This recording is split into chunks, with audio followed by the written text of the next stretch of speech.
નમસ્કાર, જોહાર. વાત કરીશું આપણે ડાંગ જિલ્લાની. ડાંગ જિલ્લામાં શિક્ષણ તો કથળેલી હાલતમાં છે જ, પણ આદિવાસી વિસ્તાર છે એટલે આદિવાસી વિદ્યાર્થી, આદિવાસી ભણતા લોકોને હજુ પણ શિક્ષણથી વંચિત રાખવાનું હોય તેવો જ આગળનો કાર્યક્રમ લાગી રહ્યો છે. કારણ કે અત્યારે શાળાના નવા નવા મકાનો બનાવવામાં આવે છે, પણ શાળાના નવા નવા મકાનોમાં વેઠ ઉતારવામાં આવે છે. ભ્રષ્ટાચાર અને નકરો ભ્રષ્ટાચાર જ તમને જોવા મળશે. ડાંગ જિલ્લાની સુબીર તાલુકાની વાત છે.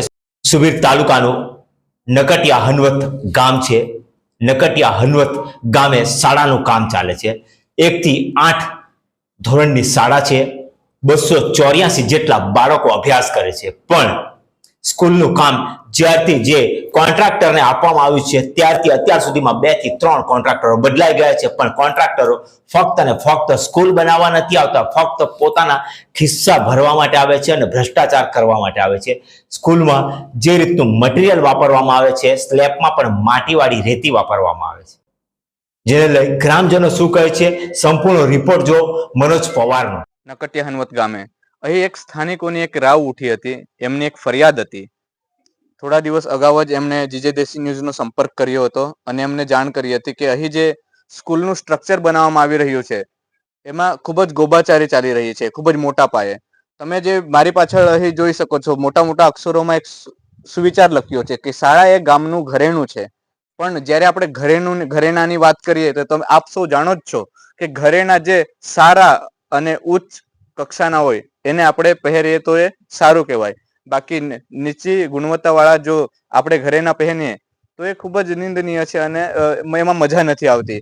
એવી જ રીતે આ જે શાળાએ જે ઘરેણું છે, ગામનું ઘરેણું છે, અને એ ગામનું ઘરેણું જે આપણી આદિવાસી ભોળી પ્રજાના જે નાના નાના ભૂલકાઓ છે જે અહીં અભ્યાસ માટે આવે છે, અને જો આવી સ્કૂલોમાં એમને બેસાડવામાં આવે, જે ખરેખર ખૂબ જ કથળતી પરિસ્થિતિની આ એક ઉત્તમ ઉદાહરણ છે. આ જે ઈંટો વાપરવામાં આવી રહી છે, તમે આ જોઈ શકો છો. આ ઈંટો ખૂબ જ નીચી ગુણવત્તાવાળી ઈંટોનો વપરાશ કર્યો છે અને સાથે સાથે આખી જે દિવાલ છે, આ દિવાલમાં જે કોન્ક્રીટ છે, રેતી બી છે, રેતી ધૂળવાળી એમને ઉપયોગ કર્યો છે. અહીંના જે માજી સરપંચ શ્રી હતા એમના દ્વારા પણ કહેવામાં આવ્યું હતું કે ખરેખર ખૂબ જ ખરાબ કામ ચાલી રહ્યું છે. આનું ફિનિશિંગ પણ વ્યવસ્થિત નથી. સાથે સાથે અહીં પાણી પણ છાંટવામાં નથી આવ્યું અને તમે આ જોઈ શકો છો, આવી ઈંટોનો ઉપયોગ કરાયો છે. આ તમે ઈંટો જોઈ શકો છો. આ ખરેખર આ ઈંટો વાપરવા જેવી જ નથી. આવી ઈંટો છે જેને તમે પગથી મારો તો આ ઈંટો તૂટી જાય એવી છે. અને વરસાદ તો પડે, વરસાદ 1-2 વરસાદમાં તો આ ઈંટો પલળાઈને પડી જશે. તો અમારા છોકરાઓ જે આદિવાસી ભોળી પ્રજાના જે નાના નાના ભૂલકાઓ છે અભ્યાસ ક્યાં કરશે? ઈંટ એકદમ હલકી કક્ષાની વાપરવામાં આવે છે. બધું જ ગુણવત્તાહીન વાપરીને સ્કૂલને બનાવવામાં આવે છે. પણ નકટિયા હનવત ગામના લોકોને દાદ દેવાય છે કે ભલે આદિવાસી વિસ્તાર છે, ઇન્ટિરિયર વિસ્તાર છે, ઊંડાણના ગામો છે, પણ ત્યાં પણ માનવતા નથી મરી પરવાડી. તેમણે નક્કી કર્યું કે ભાઈ શાળાના બાળકો છે, ભણશે તો આજે અમારી લાઈફ અભણમાં રહી છે, પણ અમારા બાળકો ભણી ગણીને કંઈક આગળ આવશે. તેથી એમણે કામ અટકાવી દીધું. જી યોગેશભાઈ, શું કહેવા માંગો છો આ સ્કૂલને બાબતે? હવે કામગીરી તો આપણું ખરાબ થયેલું છે. બરાબર. અને ઘણું મોટું ખરાબી આપણે એમાં ગયેલું છે. જોયું, મેં સામે જોયું અને ઘણી વાર ખરીદી કરી. અમારે જે પ્રયત્ન થયો, અમારા પ્રયત્ન પ્રમાણે કીધું બી કે ભાઈ આ ઉપયોગ નહીં કરતા, પણ કોન્ટ્રાક્ટર એના પોતાની મનમાની કરે. હવે મારે તો એવું છે, બાળકોનું ભવિષ્ય, કેમ કે આ વસ્તુ કેવું છે, એકવાર બને કેમ કે બાળકો અહીંયા અંદર રહેશે. અને આજે હું તમને કહું કે અહીંયા ઓરડા નથી સ્કૂલમાં. પંચાયત મેં ખોલીને આપેલી છે, રેવન્યુ પંચાયત. તે બાળકો ત્યાં ભણે છે. આ સામે જ છે. જી, મેં જોઈ એ પંચાયત. એમાં એ બાળકો એમાં 1 થી 4 ધોરણ ત્યાં ભણે પંચાયતમાં. બરાબર. તો આપણે પ્રયત્ન એવું કરીએ કે બને તો વ્યવસ્થિત બને. અને રહ્યું આપણે આ 2 ઓરડા બન્યા છે, અહીંયા 8 ઓરડાનું. બરાબર. પણ હવે કે કોન્ટ્રાક્ટર આ લોકોને કેવું છે કે 8 ઓરડા છે, તો હવે 6 ઓરડા પેલો આ 2 બનાવી નીકળી જાવ, પેલો પાછું ક્યારે નહીં, તો ક્યારે આવશે અને ક્યારે બનાવશે? આ તો જી, આ તો એક લોલીપોપ આપવાનો એક કોન્ટ્રાક્ટરો દ્વારા પ્રયત્ન છે. ખરેખર જ્યારે એક સ્કૂલ હોય છે એક જ કોન્ટ્રાક્ટરોને અપાય છે. હવે એક જ એમાં અગર 8 ઓરડા હોય તો એવું તો ના હોય ને કે 2 ઓરડા એક કોન્ટ્રાક્ટરને આપે ને 6 ઓરડા બીજા કોન્ટ્રાક્ટરને આપે. આ ખરેખર ખૂબ જ ગોબાચારી ચાલી રહી છે અને આના પાછળ એક મોટું ષડયંત્ર લાગી રહ્યું છે. તો સરકાર આમાં નિષ્પક્ષ તપાસ કરે. ગામના જે આગેવાનો છે એને લઈને એક સટીક તપાસ કરીને જે ભ્રષ્ટાચારીઓ છે એમના પાછળ કે એમના વિરુદ્ધ કાર્યવાહી કરવામાં આવે. કારણ કે અહીં ઈંટની ગુણવત્તા, રેતીની ગુણવત્તા, કપચીની ગુણવત્તાથી માંડીને બધી રીતે ગોબાચારી છે. આમાં બધું બતાવી દઉં કે એમાં એટલું ગોબાચારી તો છે જ. જો કે આ આપણે તમે ઈંટોનું જો આ ઉપર જે હમણાં આપણે ઉપલું જે પેલું બનાવાયું એટલું થર્ડ ક્લાસ નું લાવેલું છું. તો બી મારા ફરિયાદ પ્રમાણે મેં તો એ લોકોને કીધું કે આ મોટર તમને વાપરતા.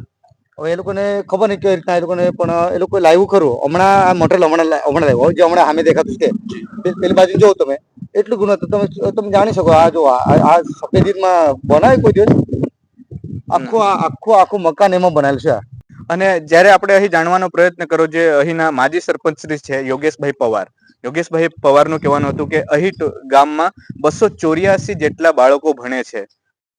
મને જ્યાં સુધી લાગે છે અને ગ્રામજનોને લાગ્યું કે જે આવનારું ભાવિ છે એમનું ભવિષ્ય અંધકારમાં જવાનું છે.